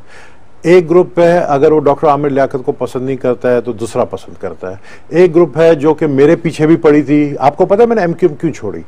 क्योंकि एमक्यूएम के अंदर से मुझे किसी राब्ता कमेटी के शख्स ने ये बात लीक की कि तुम्हारी जो है सुपारी दी गई है किसी को। मैं ये आज आपके प्रोग्राम में बता रहा हूँ, सुपारी आपको मारने की दे दी गई कमेटी के एक शख्स ने, और उसने इशारतन मुझे यूं इशारा किया कि तुम्हारा वो आ गया है। फिर मैंने उसको बाहर ले जाकर पकड़ा, वो उधर बात करते हुए घबरा रहा था। मैं उसका नाम नहीं लूंगा, वो आज भी है वहां पर। और उसको फिर मैं कोने में ले, और उसने मुझे कहा कि आप बिल्कुल होशियार रहें, 90 क्यों मुझे रोज बुलाया जा रहा था। मैंने इस्तीफा इसलिए दिया, मुझे रोज 90 बुलाया जा रहा, जबकि मैंने एमक्यूएम ज्वाइन की थी इस शर्त पे कि मैं दूसरे MNS की तरह काम नहीं करूंगा। मुझे जब जरूरत पड़ेगी मैं समझूंगा कि मुझे आना है, मैं आऊंगा, नहीं तो मैं नहीं आऊंगा। लेकिन जब ये बात लीक हुई तो मैंने आना जाना बंद कर दिया था, जिसकी वजह से मेरी नाराजगी वहां पर शुरू हुई कुछ लोगों के साथ। तो आपने गोडियल साहब को बता दिया कि मैंने गोडियल साहब को बताया, और गोडियल साहब से आज आप पूछ लीजिए कि वो नहीं बताएंगे। वो कराची क्यों नहीं जाते हैं, वो इस्लामाबाद क्यों रहते हैं, वो अमेरिका जाते हैं कराची से। गोडियल साहब तो नहीं बोलते कुछ, वो तो नहीं बोलेंगे। वो बड़े, अल्लाह ने उसको जिंदगी दी है, लेकिन रशीद गोडियल को पता है किसने उसके ऊपर गोली चलाई है। डॉक्टर साहब, ये तो बड़े संगीन इल्जामात है। मतलब गोडियल साहब तो एक बहुत ही नफीस आदमी, शरीफ आदमी है। इल्जामात का तो कोई सर पैर नहीं होता है। पहली बात तो ये कि मैं भी 10 साल से कराची में ही रहा, एमक्यूएम छोड़ने के बाद भी कराची में रहा। मुझ पर तो कोई हमला न मेरी न्यूयॉर्क से है ये बात ह्यूस्टन से वहां पर आते, 2-4 रोज 5 रोज हफ्ता रुकते, उसके बाद वापस चले जाते हैं अपने ऑपरेशन के लिए गए हैं। सही बात है, मेरा ख्याल है कि कराची नहीं आ रहे, आपको नजर आएंगे वो, ये भी आप देख लीजिएगा कि नजर आएंगे आपको। अच्छा, बिल्कुल। लेकिन अभी जैसे कह रहे हैं कि आपको भी खतरा है, तो वो तो खतरा बहुत सारी अहम शख्सियात को है। उनके मेरे ख्याल है कि मैं उनसे पूछ रहा हूं कि भाई आपको खतरा है या नहीं है? तो हर मुझे जो खतरा है ना, मुझे तो सीधे आपको थ्रेट मिली है नहीं मिली है? मेरे लिए तो अलर्ट है। आपको थ्रेट मिली है नहीं मिली? डॉक्टर आमिर आपसे तो क्या उनको एमक्यूएम ने थ्रेट किया? पहला सवाल दे, फिर दूसरा। उस खतरे का मैं क्या करूं? मुझे तो सिक्योरिटी तक आज तक नहीं दी गई है, तो मगर मैं तो कराची में मौजूद हूं, मेरे पास तो इस बिस्मिल्लाहिर्रहमानिर्रहीम, अस्सलाम वालेकुम नाज़रीन, मैं आसमा शिराजी। प्रोग्राम है फैसला आपका। कराची में मुत्तहिदा कौमी मूवमेंट ने आज फिर एक हड़ताल तादमे मर्ग भूख हड़ताल जो है उसका कैंप लगाया है एन प्रेस क्लब के बाहर। और मुत्तहिदा का ये कहना है कि जब तक उनके मुतालबात पूरे नहीं होंगे वो ये जो कैंप है उसके सामने भूख हड़ताली वो जारी रखेंगे। दूसरी तरफ सिंध की सियासत में काफी हलचल है। गो के वजीर आला जो नए वजीर आला हैं वो बहुत मुतहरिक भी हैं। अब से थोड़ी देर पहले उन्होंने मुत्तहिदा के कुछ कारकुनों को रिहा करने का भी कहा है जिनसे तफ्तीश मुकम्मल हो गई है, लेकिन बड़े चैलेंजेस दरपेश हैं इस जमीन में। और कल डॉक्टर फारूक सत्तार साहब का बयान आया कि मुत्तहिदा को खत्म करने का मंसूबा बनाया जा रहा है। हाल ही में 125 जो कारकुन थे मुत्तहिदा के जो गिरफ्तार थे वो रिहा हुए तो वो सीधे खयाबाने शहर गए। हमने जनाब मुस्तफा कमाल साहब से भी ये सवाल पूछा था कि ये क्यों ऐसा है कि लोग आपके पास आ रहे हैं, और उनका ये कहना था कि वो तौबा करके उनके पास आते हैं और उनकी पार्टी का हिस्सा बनते हैं। क्या अगर इस तनाजुर में देखा जाए तो ये तलवार मुत्तहिदा के सर पे लटकती नजर आती है कि उनकी पार्टी को किसी और पार्टी के अंदर कहीं जम करने की जो है वो कोशिश ना की जा रही हो, या उनकी तरफ से लोगों को बहका के दूसरी पार्टी के अंदर यानी पाक सरजमीन का हिस्सा न बना दिया जाए। क्या मुत्तहिदा को वाकई खत्म करने की साजिश है और ये साजिश इस्टेब्लिशमेंट कर रही है? ये एक बहुत अहम सवाल है। निसार मोराई साहब की JIT भी सामने आ चुकी है और उसमें उन्होंने बहुत से इंकशाफात किए हैं। नबील गबोल साहब जो कि आज हमारे मेहमान भी हैं, उन्होंने कुछ बातें हमारे पुराने प्रोग्राम्स में कही भी, और ये भी कहा कि 2-3 जो अहम अफसरान हैं उनके कत्ल के हवाले से भी निसार मोराई साहब का नाम आ रहा है। और JIT के अंदर उन्होंने कुछ और सनसनीखेज बातें भी की हैं। बहरहाल इस पे आगे जाके बात करेंगे कि ये मामला जो है किस नौयत का होगा और कितना ये कराची या सिंध की सियासत में अहम रुख इख्तियार कर सकता है और किसके गले पड़ सकता है। अहम मसला इस वक्त यह है कि क्या कराची के अंदर वाकई ह्यूमन राइट्स की वायलेशंस हो रही हैं, और सिंध की सियासत, पाकिस्तान की सियासत, नवंबर में नए आर्मी चीफ की तैनाती और उससे पहले तमाम पार्टियों का बशमूल पाकिस्तान पीपल्स पार्टी का सड़कों पर आना क्या मतलब रखेगा? बहुत अहम सवालात और बहुत अहम शख्सियात आज हमारे साथ मौजूद हैं। जनाब नबील गबोल साहब जो कि सीनियर सियासतदान हैं, बड़े सीनियर पार्लियामेंटेरियन हैं, बहुत बहुत शुक्रिया आपकी तशरीफ आवरी का। जनाब डॉक्टर आमिर लियाकत हुसैन, एक अगेन सीनियर रहनुमा मुत्तहिदा कौमी मूवमेंट के, ऐसे वक्त में MKM के साथ खड़े हैं जब बहुत से लोग उनके साथ नहीं है। सो बहुत बहुत शुक्रिया आप सबकी तशरीफ आवरी का। गबोल साहब, सबसे पहले आपसे शुरू करते हैं। ये जो सिंध की सियासत है और MKM ने बहरहाल कल डॉक्टर साहब का स्टेटमेंट आ रहा था कि अहम फैसले हो सकते हैं, इस्तीफे आ सकते हैं, हड़तालें भी हैं, ह्यूमन राइट्स की वायलेशन के हवाले से भी बातें हो रही हैं। आपको क्या लग रहा है सिंध की सियासत के हवाले से? देखिए, मैंने शायद आपके भी शो में और पिछले जितने भी शोज हुए हैं जून में मैंने ये बात कही थी कि जुलाई में काफ़ी चेंजेस आएंगी सिंध की सियासत में। आपने देखा कि पूरी गवर्नमेंट ही चेंज हो गई। मैंने फिर अगस्त का भी कहा और अगस्त में भी आप देख रहे हैं कि ये इनके शाफात जो हैं। और मैं ये भी कह रहा हूँ कि शेख रशीद बनते जा रहे हैं। शेख रशीद से मुझे नहीं मिला, मेरे गुरु हैं, अभी उन्होंने कहा वो गुरु है मेरे। तो उनके पास तो मैं एक दिन मिठाई लेकर जाऊंगा ताकि वो फिर मुझे कबूल करें अपनी शागिर्दी में। वो बड़े पुराने हैं और हम तो नए हैं। लेकिन ये कि सिंध की सियासत की आपने बात की है, तो मैं ये समझता हूँ कि सिंध की जो सियासत इस वक्त फाइनल मोड़ पे पहुंच गया है, मतलब फैसला कुन मरहले में। मुराद अली शाह बज़ाहिर तो एक्टिव नजर आ रहे हैं, काम कर रहे हैं, लेकिन पॉलिसीज वही हैं जो कायम अली शाह साहब की पॉलिसी चल रही हैं। और इतना फायदा फर्क पड़ गया है कि MKM से जो दूरियां थी वो कम हो गई हैं, और MKM को साथ लेने के लिए पीपल्स पार्टी और MKM आपस में दोबारा से आने वाले दिनों में मैं इनको साथ देख रहा हूं। अच्छी बात नहीं? अच्छी बात है, अच्छी बात है, मैं तो नहीं कह रहा हूं। लेकिन MKM की जो ये कह रहे हैं ना हम इस्तीफा देंगे, तो इस्तीफा तो सवाल ही पैदा नहीं होता, ये देंगे। लेकिन आने वाले दिनों में असेंबली से कोई तकरीबन 70 मेंबर इस्तीफा देंगे। अच्छा जी, आने वाले उसमें MKM भी हो सकती है और उसमें MKM है, PTI भी है और पीपल्स पार्टी भी हो सकती है। पीपल्स पार्टी भी हो सकती है, और ये आखिरी हथियार ये मुझे नजर आ रहा है सितंबर के बाद लाइक दिसंबर में। अच्छा, और ये टाइम से पहले इंतखाबात की तरफ भी ये मामला। हाँ, इंतखाब। और क्योंकि आप देखेंगे ये इश्यूज ऐसे हैं कि अभी मुल्क ये जो अब आप प्राइम मिनिस्टर मोदी इंडिया के जो है उन्होंने जो बयान दिया है बलूचिस्तान के हवाले से, जिसमें उन्होंने खुद माना है कि हमारी इन्वॉल्वमेंट है, और जिस तरीके से बलूचिस्तान के हालात हैं, मुल्क को अंदर से बैठ के जो रॉ के एजेंट्स हैं जो कि कराची में भी मौजूद हैं, जो सियासी जमातों में भी हैं, वो मुल्क को अंदर से जिस तरीके से तोड़ रहे हैं, तो मैं तो ये इंतजार किस बात की हमारी अच्छा, ये इंटरेस्टिंग बात की कि रॉ के एजेंट्स जो कि कराची में भी मौजूद हैं और वो मुल्क को अंदर से कमजोर करेंगे और उसका आगाज हो गया। डॉक्टर साहब, आप एग्री करते हैं इस बात से? क्योंकि इशारा जब रॉ के एजेंट किया जाता है, बदकिस्मती से सबसे पहले एमकेएम की तरफ इशारा किया जाता है।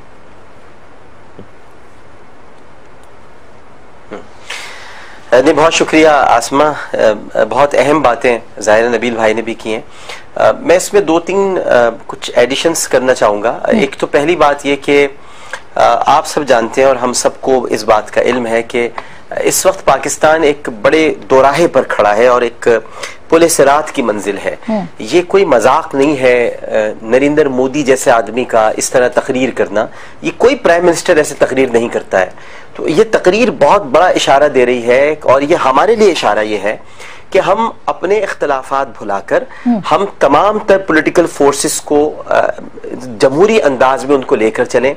जो भी इख्तलाफात हैं उनको डायलॉग के जरिए हल किया जाए, और उसके लिए जरूरी है कि पुरानी रविश को खत्म किया जाए। जिस पुरानी रविश पर हम चलते चले आए हैं कि पार्टीज को तोड़ा गया, उनमें ग्रुप्स बनाए गए और फिर उन लोगों को सामने लाया गया, जैसे कि अभी आपने खुद अपने इब्तिदाइये में कहा। तो मैं तो अब उसे कहता हूं, जब आपने तौबा का जिक्र किया, ये तो जामियतुल उलूमुल सरजमीनिया है कि जहां पर लोग जाके तौबा करते हैं और उसके बाद फिर तो उसको किसी मदरसे का दर्जा दे देना चाहिए, और मुस्तफा कमाल साहब को उसका मुहतमे में आला बन जाना चाहिए, जहां पर लोग जाके तौबा करते हैं। या फिर वो कोई अगर किसी के मजहबी जज्बात मजरू ना हो तो माजरत के साथ अर्ज करूं कि फिर वो एक कन्फेशन बॉक्स बना ले और कोई फादर का दर्जा इख्तियार कर ले, जहां लोग आके अपने कन्फेशन करें और तौबा करें, उसके बाद उनके पास चले जाएं।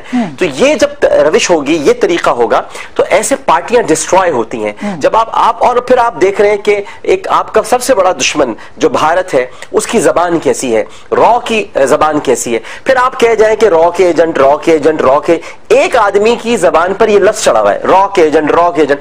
मुझे यह लगता है कि 1947 में जो बंटवारा हुआ था उसमें बंटवा एक सूबे के पास रह गया और बाकी सब रॉ हो गए। तो ये जो रॉ रॉ रॉ है, इसको अब खत्म करना होगा और मुहिब्बे वतन कुव्वतों को साथ लेकर बढ़ना होगा।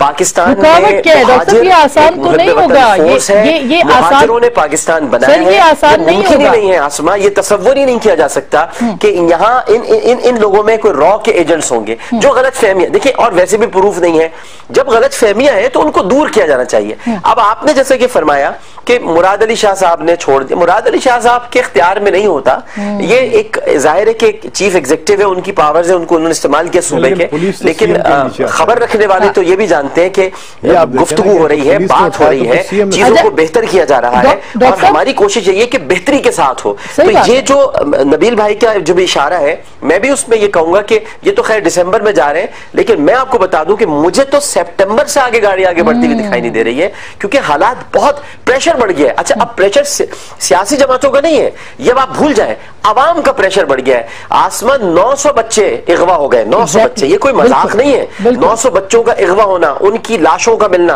और फिर उसके बाद आपके प्रीमियम एयरलाइन चल रही है, बहुत खुश हैं आप प्रीमियम एयरलाइन चलाकर, उसमें आप ट्वीट्स कर रहे हैं, आप बता रहे हैं पाकिस्तान बहुत अच्छा चल रहा है। 900 बच्चे आपके मुल्क में अगवा हो गए, आप लोगों को बुनियादी सहूलियात नहीं दे पा रहे हैं, लोगों को जलील किया जा रहा है। पहले तो मैं ये जो सारे जो प्रेशर बन रहा है, करप्शन की बात हो रही है, उसको मेरी आवाज नहीं आ रही है, आवाम का प्रेशर चला जा रहा है, तो शायद सितंबर भी ना गुजार पाएंगे। डॉक्टर साहब, ये गबोल साहब एक सवाल की तरफ इशारा कर रहे हैं। खैर, देखिए, मैं सिर्फ एक बात पे इशारा कर रहा हूं कि ठीक है, कराची के अंदर जो हालात, कराची में अमन अगर आया है तो आप ये बात माने कि रेंजर्स की कार्रवाई के वजह से अमन आया कराची में।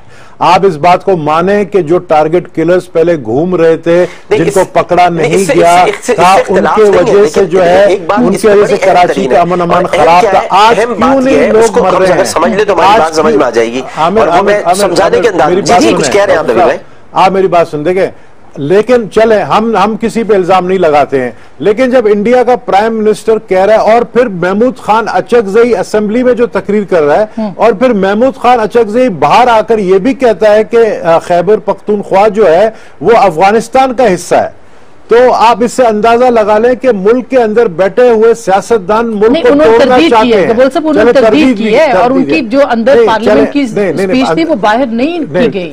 निकली मैं आपको बता, देखे मुझे एक बात बताएं कि प्राइम मिनिस्टर खुर्शीद शाह साहब पहुंच गए एहतजाजी कैंप में। आपने कहा था ना पीएमएलएन पीपल्स पार्टी और एमकेएम करीब आ रहे हैं, खैर बहुत अच्छी बात है कि करीब आ रहे हैं, कोई पॉलिटिकल वे आउट तो निकलना चाहिए। मुझे वही नहीं आया था ना, मुझे तो नहीं पता खुर्शीद शाह पहुंचेगा। आप देखिए खुर्शीद शाह पहुंच गया ना वहाँ, हड़ताल कैंप पे पहुंच गया, हड़ताल भी खत्म हो जाएगा एमक्यूएम का, और एमक्यूएम फिर काबीना में भी साथ होगी इनके, ये भी देख लेना आप, सिंध के अंदर। अच्छा, तो इसमें कौन सी बुरी बात है? मैं कोई बुरी बात तो नहीं कह, मैं कह रहा हूँ भाई गवर्नर जो आप ये जो रेंजर्स मेरा सवाल ये है कि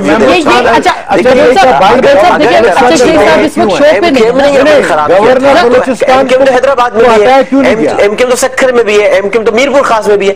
कराची एक एथनिसिटी, यानी इसमें बहुत सारी कौमियतें हैं, और खुद नबील भाई जानते हैं कि लियारी के अंदर जो इंकिशाफात हुए हैं, खुद इनके साथ लियारी में जो सलूक जुल्फिकार मिर्जा ग्रुप वगैरह ने किया है, वहां पर भी जराइम पेशा अनासिर है, मुख्तलिफ किस्म के जराइम पेशा अनासिर पूरे शहर में, लेकिन आप सारा मलबा एमकेएम पर डाल देते हैं, ये सब एमकेएम ने किया। अगर एमकेएम ने किया है तो भाई हैदराबाद में भी कर ले एमकेएम, हैदराबाद में भी एमकेएम जीतती है।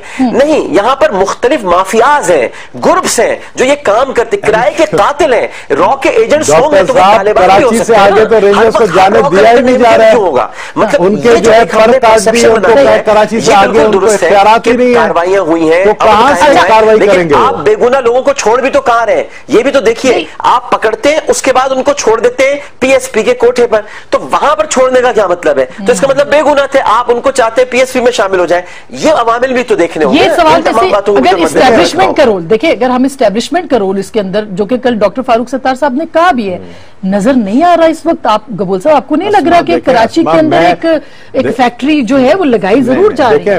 मैं पीएसपी का नुमाइंदा नहीं हूं, मुस्तफा कमाल की तरफ से मैं नहीं बोलूंगा। अगर ऐसी बात अगर है तो देखें, जो ऑपरेशन है अक्रॉस द बोर्ड होना चाहिए, जिस तरह आमिर लियाकत ने कहा कि जराइम पेशा पूरे कराची में है। होगा? कुछ लोग तो बाहर चले गए, निसार मोराई ने जो कहा। बिल्कुल, मैं ये चीज देखे ना, ये जो हमारी एस्टेब्लिशमेंट है या हमारी जो गवर्नमेंट है, अगर निसार मोराई एडमिनिस्ट्रेटर फिशरी था, उसको पकड़ा और उससे जेआईटी लिया है, तो फिर उससे पहले सईद बलोच को क्यों 40 दिन में जाने दिया? वो भी एडमिनिस्ट्रेटर था। इसका मतलब है वो भी एडमिनिस्ट्रेटर था फिशरी का, जो बत्ता देता था, तालिबान नहीं, जो बत्ता देता था, जो उजैर बलोच का नॉमिनी था, जो उसके कहने पे वहां पर फिशरीज में एडमिनिस्ट्रेटर लगाए, उसको जाने क्यों दिया गया? इसी तरीके से जुल्फिकार मिर्जा की अगर जेआईटी रिपोर्ट में जिक्र है, नाम है, तो जुल्फिकार मिर्जा कहां है इस वक्त? वो आके अपने आप को क्लियर करे, जवाब दे। बिल्कुल आपकी बात सही है, उंगलियां उठ रही हैं, लेकिन ये उंगलियां जो है ये सितंबर के बाद नहीं उठेंगी। सितंबर के बाद क्या होगा? सितंबर के बाद बहुत तब्दीली आएगी, सितंबर के बाद इस मुल्क के अंदर बहुत तब्दीली आएगी, और मैं तो पहले भी कह चुका हूं, मैं आज भी कह रहा हूं कि ये प्राइम मिनिस्टर नजर नहीं आ रहे हैं मुझे, नवाज शरीफ साहब, अच्छा प्राइम मिनिस्टर ऑफ पाकिस्तान। तो फिर क्या नजर आ रहे हैं? इनको स्टेप डाउन करना पड़ेगा उन पनामा लीक्स, और फिर उसके बाद ये कोशिश करेंगे चौधरी निसार या फिर हमजा शहबाज शरीफ को प्राइम मिनिस्टर बनाने, जो कि नहीं चल सकेगा। शहबाज शरीफ साहब को, शहबाज शरीफ या हमजा शहबाज, दोनों में से एक, उनको जो है अब चेंजेस, ये बातें हो रही हैं, कॉन्स्टिट्यूशनल नहीं होगा, बातें हो रही हैं। सुप्रीम कोर्ट में केस जा चुका है, रेफरेंस ना अहली का है, सुप्रीम कोर्ट का भी बहुत बड़ा किरदार अब सामने आने वाला है, और सुप्रीम कोर्ट ने भी अपना एक फैसला करना है। जैसे राजा परवेज अशरफ आए थे और यूसुफ रजा गिलानी ना अहल हुए थे, तो ये भी इम्कानात हैं कि ये सितंबर में ही केस का फैसला हो जाए, और ये भी इम्कानात है जिसका जिक्र नबील भाई ने किया है कि इस्तीफे इतनी बड़ी तादाद में हो जाए कि फिर असेंबली के बाकी रहने का भी जवाब ना हो, की तरफ जाना पड़े। आईनी पहलू है, कोई गैर आईनी पहलू नहीं होगा। बहुत है। अच्छा डॉक्टर साहब, ब्रेक से पहले मुझे ये बता दें कि क्या एमकेएम भी सितंबर में रोडों पे भी होगी और पार्लियामेंट से बाहर भी आएगी? क्या इस तरह का कोई चांस है सितंबर में? देखिए, एमक्यूएम में इस वक्त दो तरह की राय है और एमक्यूएम में बहुत डिबेट हो रही है। एक राय तो एमक्यूएम में यह है कि इस्तीफे दे दिए जाएं और क्योंकि हम गटर साफ नहीं करा सकते आसिमा, मुझे पता है आपको ब्रेक में जाना है, मैं मुख्तसरन जल्दी आपको बता रहा हूं, हम गटर साफ नहीं करा सकते, हमारे बल्दियाती नुमाइंदे काम नहीं कर सकते, तो हमारी एक राय ये पाई जा रही है इन असेंबली में बैठने का क्या फायदा। लेकिन एक और राय भी है, क्योंकि बहुत डिबेट होती है कि नहीं, हमें यहीं रहकर आवाज बुलंद करनी चाहिए। अगर हम सड़कों पर आते भी हैं तो मैं ये आपको कैटेगोरिकली कहता हूं कि हम इस बुनियाद पर नहीं आ रहे कि हम ऑपोजिशन के साथ मिलकर आ रहे हैं, हमारे अपने इश्यूज हैं, हम अपने इश्यूज की बुनियाद पे आएंगे। अच्छा, जवाब मेरे पास बहुत बहुत दिलचस्प। मैं ये जवाब आपसे लेती हूँ, एक छोटी सी ब्रेक के बाद हम वापस आएंगे और पूछेंगे कि सियासी हुकूमत के लिए खतरा है, इन हाउस चेंज की तरफ बढ़ेगा मामला या कुछ और हो सकता है। ब्रेक के बाद वेलकम बैक नाज़रीन, एक दफा फिर आपको खुश आमदीद कहते हैं। गबोल साहब, सियासी जाहिर है कि आप दोनों, डॉक्टर साहब भी पार्लियामेंट से होके गए हैं और काफी पहले पार्लियामेंट में थे, वजीर भी रहे हैं और आप भी, आपको क्या लगता है सियासी हुकूमत के लिए खतरा मौजूद है या ऐसा कुछ? सियासी हुकूमत अब जो कहते हैं ना कि जमहूरियत को नुकसान हम पहुंचाने नहीं देंगे, जो लोग ये कहते थे कि हम जमहूरियत को बचाएंगे, अब वो खुद जमहूरियत को लपेटने के चक्कर में है। वो कैसे? वो इस तरीके से कि जो देखें, अब ये जो सड़कों पे आने वाली बात की है, अब ये सड़कों पर, अब ये जो एमक्यूएम कह रही है हम सड़कों पे नहीं आएंगे, हम अपने इश्यूज पर आएंगे, लेकिन आप देख लेना कि एमक्यूएम उसी सड़क पर आएगी जहां पर पीटीआई और पीपल्स पार्टी खड़ी होगी, उसी कंटेनर पे ये भी खड़े होंगे जहां पे पीपल्स पार्टी और पीटीआई और दूसरी जमातें खड़े होंगे, ताहिरुल कादरी साहब। तो मैं सबको सितंबर में बाहर रोड पे सड़क पे देख रहा हूँ। अच्छा, जो मुझे खतरनाक चीज नजर आ रही है, जब ये पहुंचेंगे धरना लेकर रायवंड, तो वहां पर जो मॉडल टाउन वाली जो इंसिडेंट हुई थी, वो इंसिडेंट खुदा ना ख्वास्ता ऐसी दोबारा ना हो जाए, और मॉडल टाउन वाले इंसिडेंट को लाइट नहीं ले। जब शहीद भुट्टो साहब की जो फांसी हुई थी, तो आप देखें ना, वो उनके ऊपर जो सेक्शन लगा हुआ था, वो सेक्शन ये था कि उन्होंने कहा कि उसको मार दो। इसी तरह से जेआईटी में निसार मोराई ने किस किस के नाम लिए कि फिलाने का मार, उस पे फांसी हुई उनको। और मुझे पनामा लीक्स के बाद, पनामा लीक जो हुआ है, पनामा, वो शेख रशीद सही कहता है कि मुझे तो नक्शे में भी नहीं पता ये मुल्क कहाँ है, सही कहते हैं, लेकिन ये पनामा लीक इनको ले डूबेगा और बाद में फिर केसेस, यही मर्डर केसेस खुलेंगे इनके ऊपर। अच्छा, ये तो पूरा वैसे स्क्रिप्टेड सा नहीं लग रहा है, लेकिन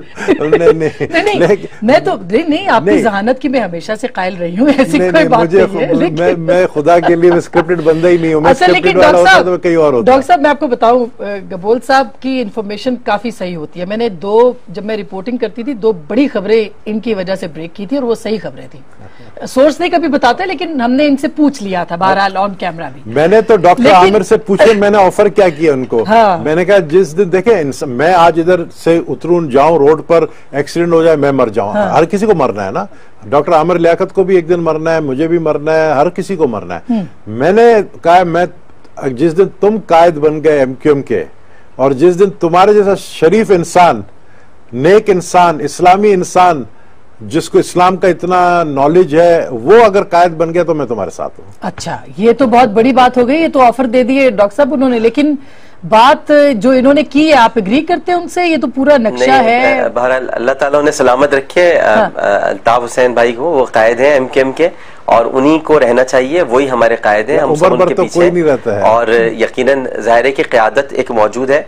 तो ये नबील भाई के अपने ख्यालात हैं। वैसे इनकी जो आप स्क्रिप्टेड कह रही थी, वो इनकी बातें स्क्रिप्टेड होती हैं, यानी बिल्कुल खोल के बयान कर देते हैं। ये स्क्रिप्टेड तो नहीं होती, लेकिन स्क्रिप्टेड जरूर होती हैं, तो वो बयान ये सही कर देते हैं। और जो ये नक्शा खींच रहे हैं, उस नक्शे में ये जरूर हो सकता है आने वाले दिनों में कि प्रेशर बिल्डअप हो। और ये बहुत अहम बात की इन्होंने कि जो मॉडल टाउन का वाकया है, उसको बहुत हम लोग इजी ले रहे हैं और काफी अरसे से उसको फॉर ग्रांटेड लिया जा रहा है। जो एयानत जुर्म वाली बात इन्होंने की है, तो इसी जेआईटी में निसार मोराई ने कहा है, मुझे जुल्फिकार मिर्जा ने ये कत्ल गारत करने को, जो भी उसने कत्ल कबूल किए, तो अब पकड़े फिर जुल्फिकार मिर्जा को, वसीम अख्तर को जिस तरह जेल में डाला हुआ है एयानत जुर्म में, तो फिर बहुत सारे लोग पकड़े जाए ना। बहुत सारे लोगों ने किसी के कहने पे किया, उजैर बलोच ने कहा है मैंने किसी के कहने पे किया है, तो ये बहुत सारी बातें, तो ये सब पकड़े जाए, इनको गिरफ्तार किया जाए। सारी तान टूटती है तो एमक्यूएम पे क्यों टूटती है? सब कुछ होता है तो एमक्यूएम, सारे रॉ के एजेंट्स यहीं पे क्यों निकलते हैं? उजैर बलोच किसका एजेंट था? उसने क्या कार्रवाइयां की हैं, उसके अलावा शहर के अंदर जितनी कत्लो गारत हुई है वो किसने कराई है। 12 मई का आज तक सवालिया निशान बना हुआ है। मैं तो खुद कह रहा हूं आपसे, MQM का होके बार बार बात कहता हूं कि इसकी शफाफ तहकीकात कराएं, आपके सामने सब कुछ आ जाएगा। परवेज मुशर्रफ साहब का स्टेटमेंट कल आया है, आपने खुद पढ़ा होगा, जिसमें उन्होंने कहा है कि इसमें वसीम अख्तर या MQM का वो हाथ नहीं है जो बड़े लोगों का हाथ है उसके अंदर शामिल। परवेज मुशर्रफ साहब, उनसे आप तहकीकात करें, वो सदर थे उस वक्त। मैं कहता हूं गवर्नर सिंध को पकड़े आप, जो 14 साल से यहां मौजूद है, उनसे सवालात करें। लेकिन सारा घूम फिरकर मलबा MQM पर आकर गिर जाता है, तो ये नहीं होना चाहिए। डॉक्टर साहब, अभी इससे हमें थोड़ा सा इज्तिनाब बरतना चाहिए। और ये गिरफ्तारियां, ये छापे, ये रेड्स, ये मामलात को खराब करते हैं, इससे बेहतरी नहीं